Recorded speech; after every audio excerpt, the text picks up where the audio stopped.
Oi, oi, bom dia, boa tarde, boa noite para quem estiver vendo esse vídeo.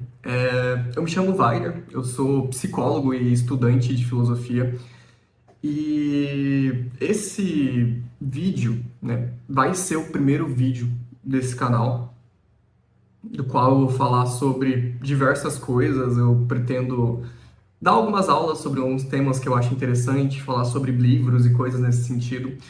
E caberia fazer um vídeo de apresentação, tanto minha como do canal, mas sinceramente eu tenho preguiça de fazer isso nesse momento.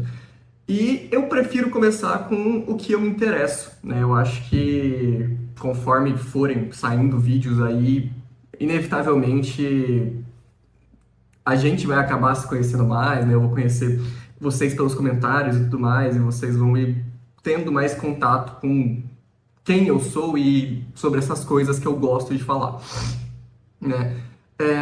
Como psicólogo, eu sou formado na abordagem existencial, que bebe muito da filosofia existencial, né? Então, essa é uma das minhas grandes paixões, tanto na psicologia quanto na filosofia. E um dos motivos que eu tive para fazer um vídeo como esse, de introdução ao existencialismo, é que assim como o existencialismo é mais do que uma forma de pensar sobre a vida, eu quero que esse vídeo ele seja também não algo teórico, mas uma experiência, né? Algo que sirva para tomar contato com essa forma de pensar sobre o mundo, de pensar sobre como a gente está posicionado no mundo, como a gente interage com as coisas que acontecem com a gente, como que é essa relação do ser humano e as coisas que acontecem ao nosso redor a todo instante. É... E partindo disso, eu acho interessante começar do começo, assim como tudo que a gente vai fazer é importante o começo, porque ele te dá uma base firme para o conhecimento que você vai construir em cima disso. E o que seria o começo do existencialismo? Ah, vão ser as ideias, vão ser os principais conceitos? Não. Vai ser tudo o que aconteceu antes do próprio existencialismo surgir como filosofia, né? Porque o existencialismo não surgiu do nada, certo?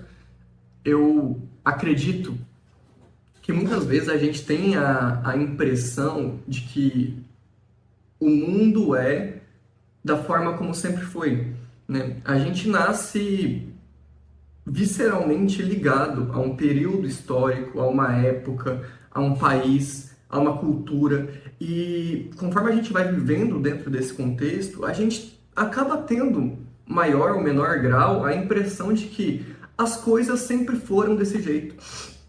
É até um pouco difícil pensar que em outros períodos o nosso sistema de organização em sociedade, a forma como a gente se relacionava com as pessoas, podia ter sido totalmente diferente, né? E a gente não tem essa comparação justamente porque nós não vivemos isso. A gente nasceu no período em que nasceu e a gente sempre enxergou as coisas como elas são de um jeito normal, né? Sempre foram assim.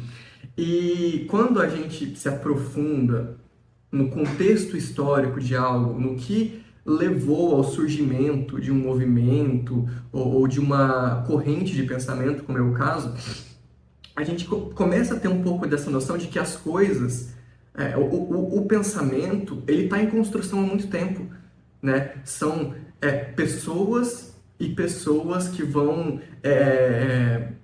pegando pessoas mais do passado como base e usando como degrau para evoluir esse pensamento e para chegar em algo além daquilo que já existe, né? Então, é muito interessante ter esse contato, e nem só sobre o existencialismo nesse caso, mas sobre tudo que você se interesse.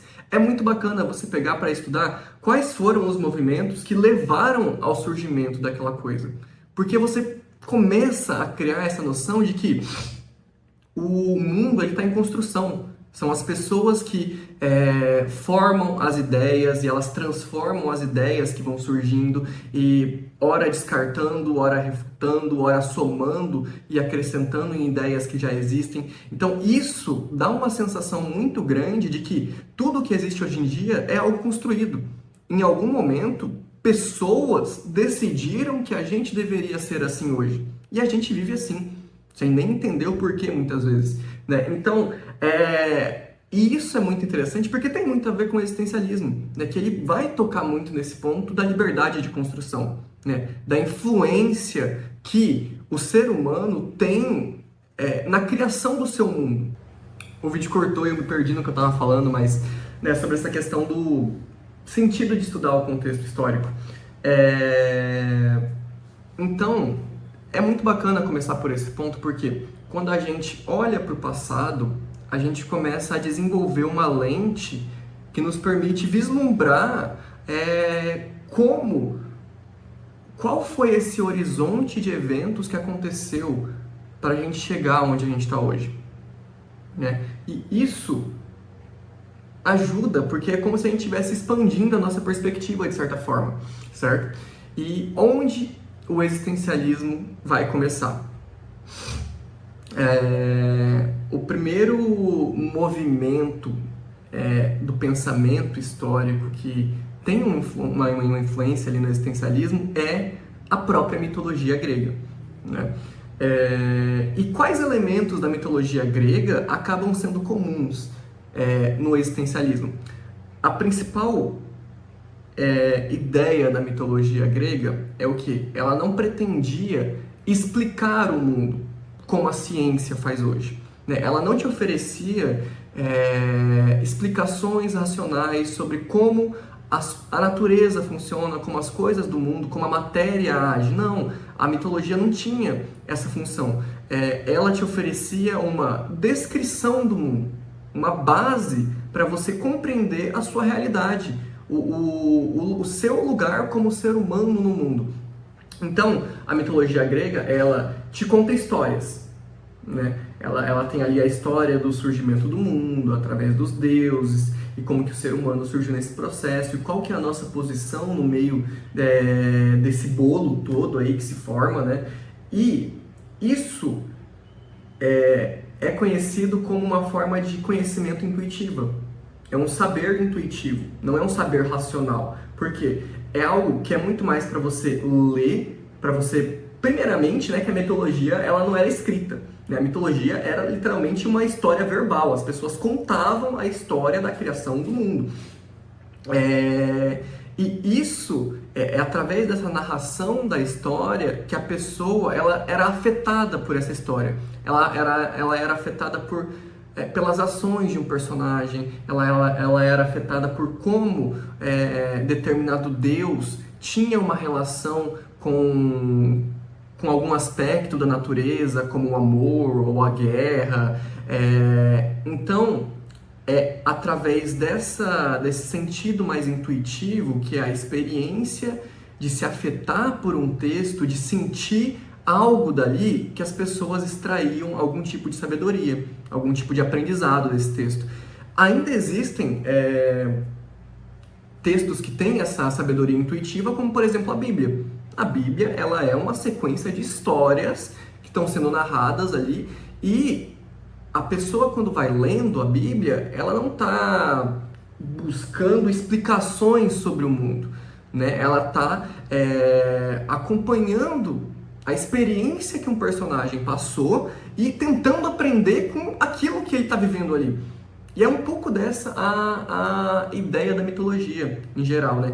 E esse saber intuitivo, que é um saber muito mais afetivo, sentimental do que racional, é algo que o existencialismo vai tentar resgatar no futuro, né? Porque, já dando um spoiler, né, o existencialismo ele nasce também de uma revolta, de uma crítica ao cientificismo, né? Porque a mesma ciência que criou remédios e salvou muitas pessoas de doenças é a mesma ciência que cria armas, que criou bombas, que foi responsável pelas maiores atrocidades nas grandes guerras, né? Então, o existencialismo, a partir desse olhar mais desconfiado, começou a retomar essa sabedoria a priori, a sabedoria do corpo, a sabedoria dos afetos, e tentar deixar um pouco de lado essa coisa da razão como solução para todos os problemas.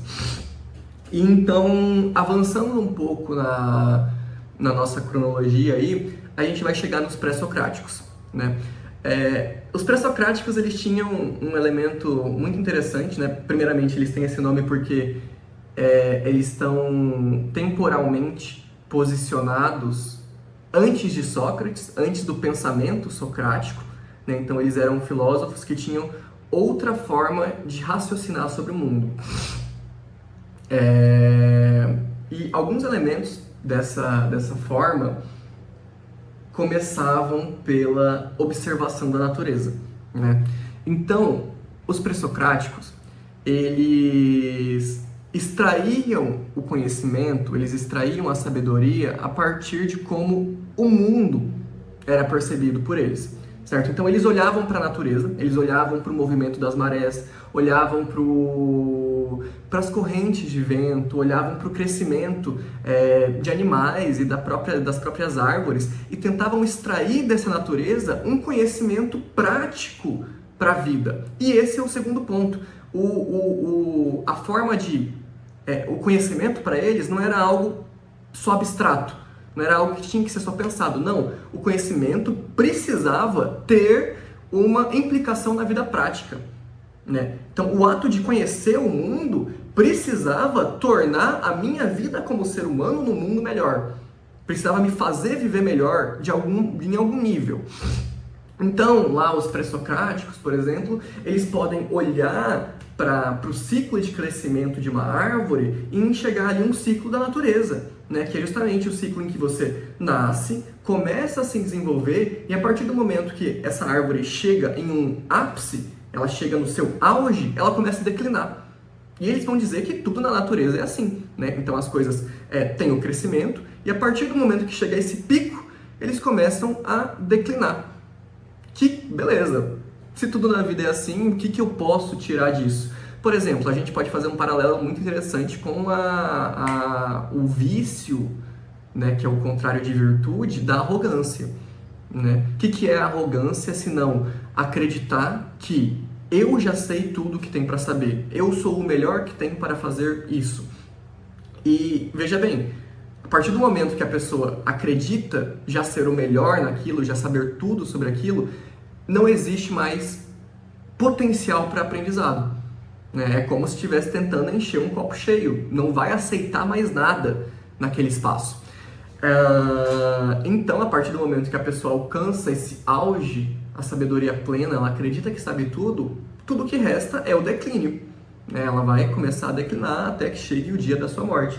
E isso é algo que pode ser visto também nos grandes impérios, né? Tem muito essa questão de que a partir de um momento que como Roma, por exemplo, chegou no seu auge, ela entra em um estado de decadência, entra em um vício moral da sociedade, e essa sociedade vai declinando. Então percebe que, através da observação da natureza, esses filósofos eles tinham a capacidade de extrair um conhecimento, uma sabedoria de vida prática que eles utilizavam para moldar os próprios comportamentos e agir de outras formas e estabelecer uma relação mais saudável e melhor com o mundo e com a própria vida, né? Então esse é um segundo ponto. E dentro dos pré-socráticos, antes disso, os pré-socráticos eles também não tinham um interesse em encontrar uma verdade absoluta, né? Então os pré-socráticos eles não se reuniam e debatiam entre eles, eu acho que o fogo é o elemento principal da vida, mas eu acho que é o ar, mas eu acho que é a água. Não, eles não vão tentar ficar se convencendo para ver quem está certo ali, porque isso não era importante.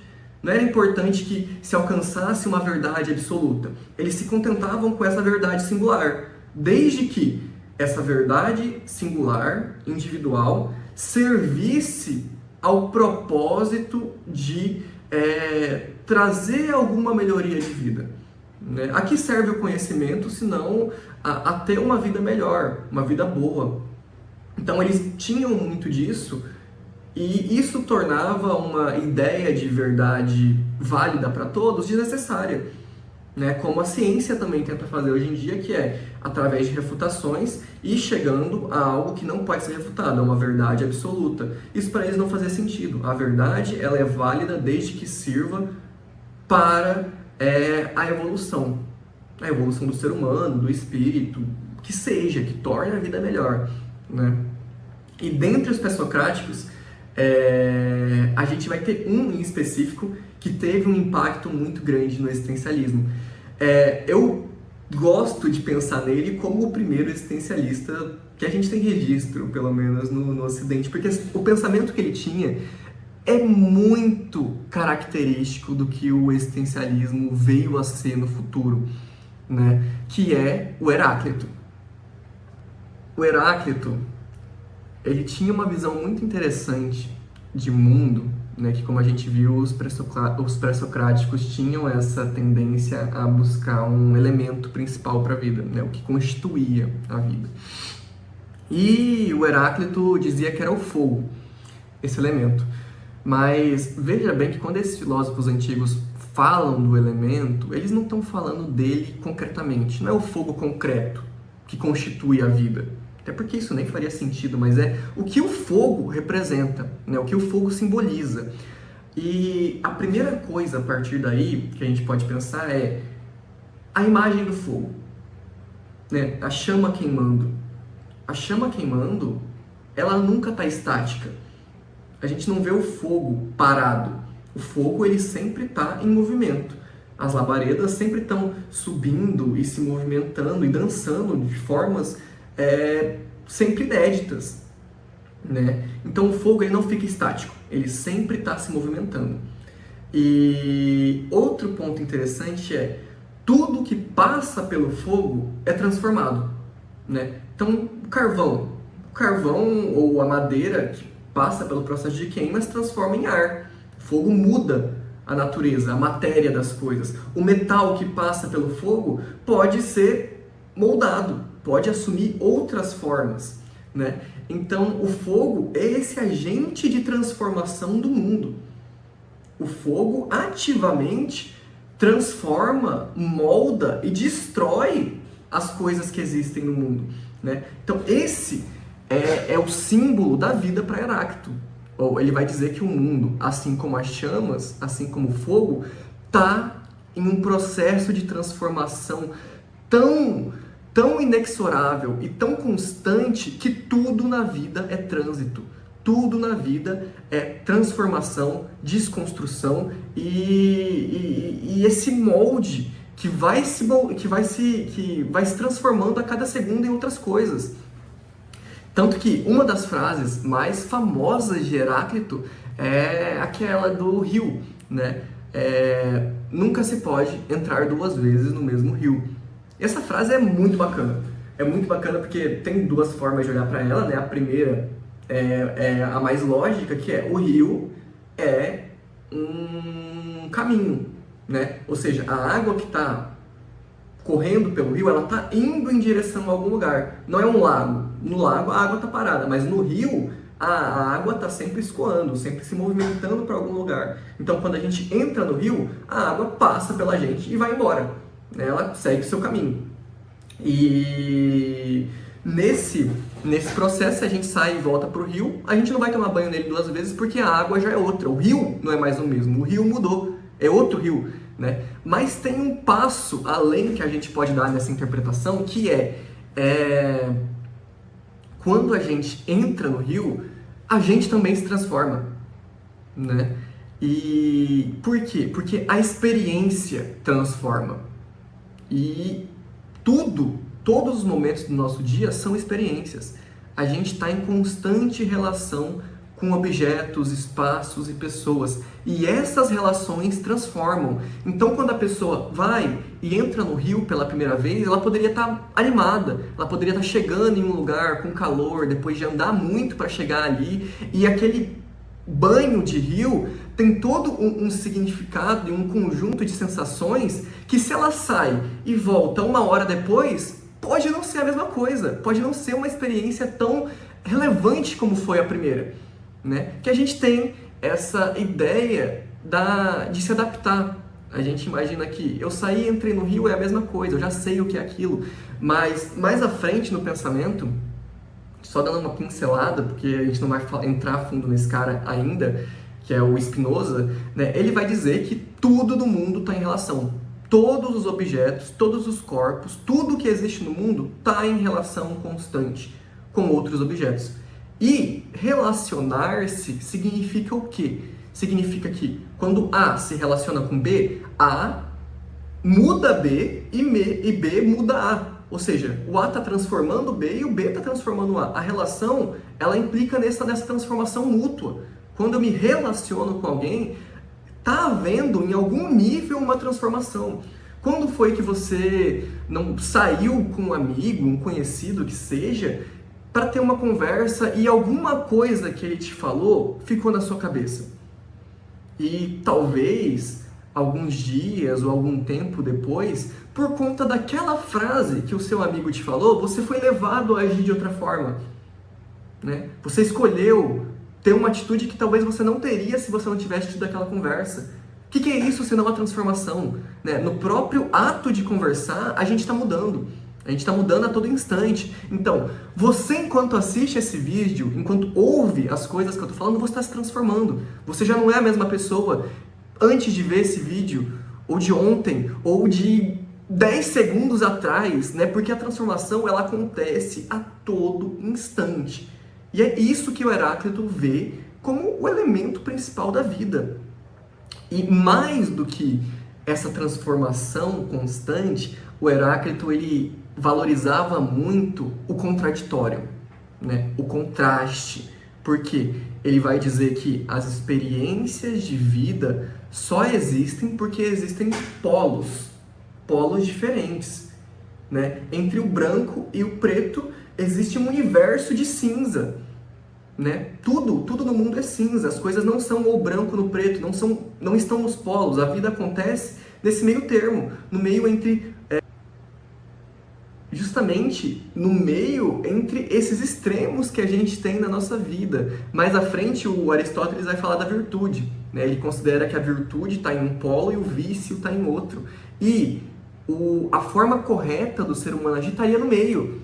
É o equilíbrio entre a virtude e os vícios, nenhum nem outro, né? E o Heráclito, ele traz essa visão de que o contraditório, às vezes você pode pensar, né? O cara valoriza o contraditório, valoriza essas experiências contrárias que a todo momento a gente experimenta na nossa vida, e isso pode parecer caótico de certa forma, mas para Heráclito não.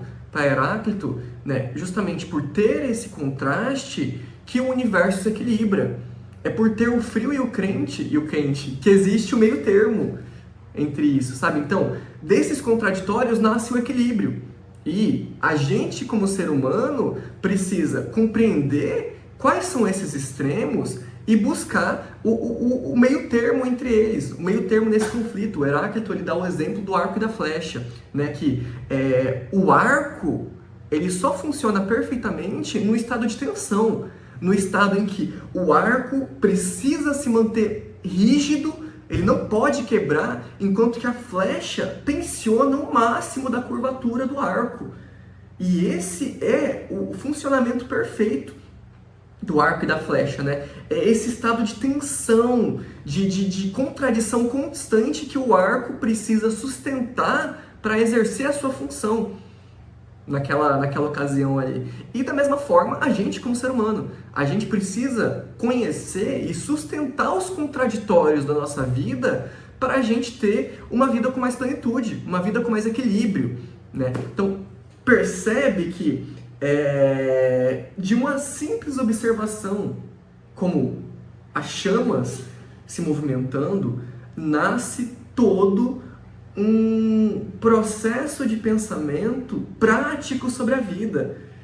né? É muito louco pensar isso, porque o cara estava observando as chamas e tira dali justamente esse processo de transformação contínua, ao qual a gente muitas vezes não percebe, porque a gente está imerso na rotina, a gente está imerso em processos repetitivos. Eu acordo, como, trabalho, como, durmo, acordo, como, trabalho, durmo. E esse é o processo da rotina. A gente está imerso nisso de tal forma que a gente não para reparar nas transformações diárias que a gente está submetido dentro desse processo, né? Então o Heráclito, ele se torna um pensador muito importante para o que vai vir a ser o existencialismo dois milênios depois, né? Porque ele é do século VII, mais ou menos, antes de Cristo ali. Então, tipo, é um cara bem antigo, né?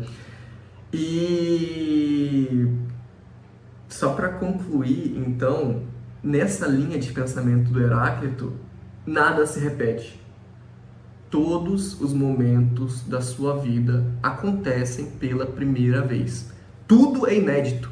Tudo está acontecendo pela primeira vez.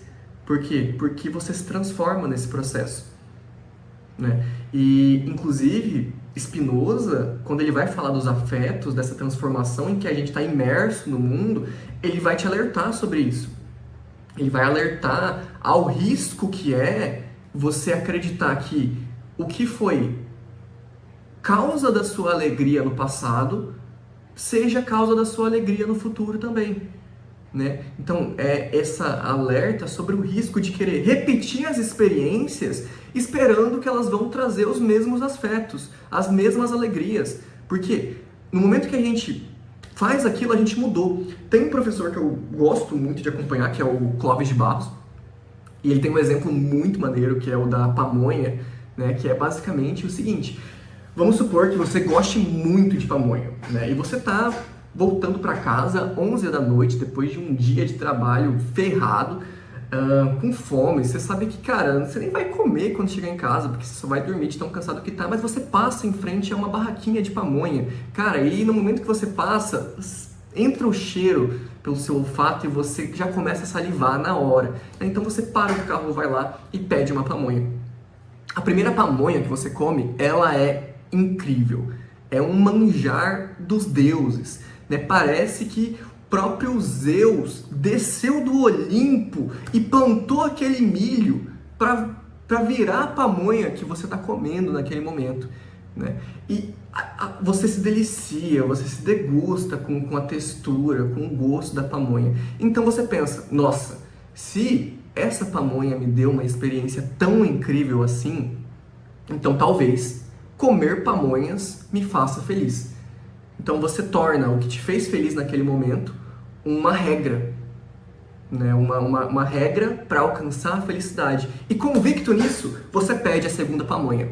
Você come ela, ela ainda é muito boa, mas você já comeu uma, então você está com o estômago um pouco cheio, aumentou um pouco a glicemia, ela ainda é muito gostosa, mas não é aquela mesma sensação prazerosa como foi a primeira. Mas você está convicto de que você é um comedor de pamonhas. Nesse momento, esse é o lema da sua vida. E você pede uma terceira, e pede uma quarta, e pede uma quinta, sexta e sétima. E se em algum momento você não se tocar, você não parar e não parar de comer pamonha, a mesma pamonha que foi a causa da sua alegria, da sua felicidade, vai ser a causa da sua morte. Aquilo que te fez extremamente feliz em um momento pode te matar em outro momento. Por quê? Porque você mudou. Você não é mais o mesmo comedor da primeira pamonha, você é o comedor da 10ª agora. E o comedor da 10ª tá completamente estofado, tá com muita glicemia, tá quase desmaiando de comer, né? E isso vai acabar matando ele. Então percebe que essa transformação, ela acontece de forma tão interruptiva que tudo acontece pela primeira vez, né? E concluindo aqui e indo para os próximos, que são os sofistas, né? Aqui já é um pouco mais à frente na história do pensamento, é mais ou menos ali pelo século V a.C. E os sofistas, eles eram um grupo de oradores na Grécia, certo? E, basicamente, eles se preocupavam muito em ensinar a arte da oratória, a arte do debate, certo? Eles ensinavam as pessoas a argumentarem e defenderem os seus interesses e os seus pontos de vista.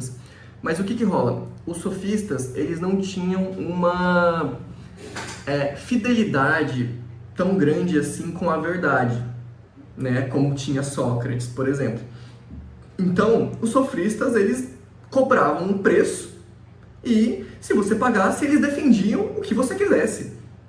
Porque o rolê deles era a arte da argumentação, era convencer o outro de que aquilo que você está falando é verdade, por mais que não fosse tanto assim, né?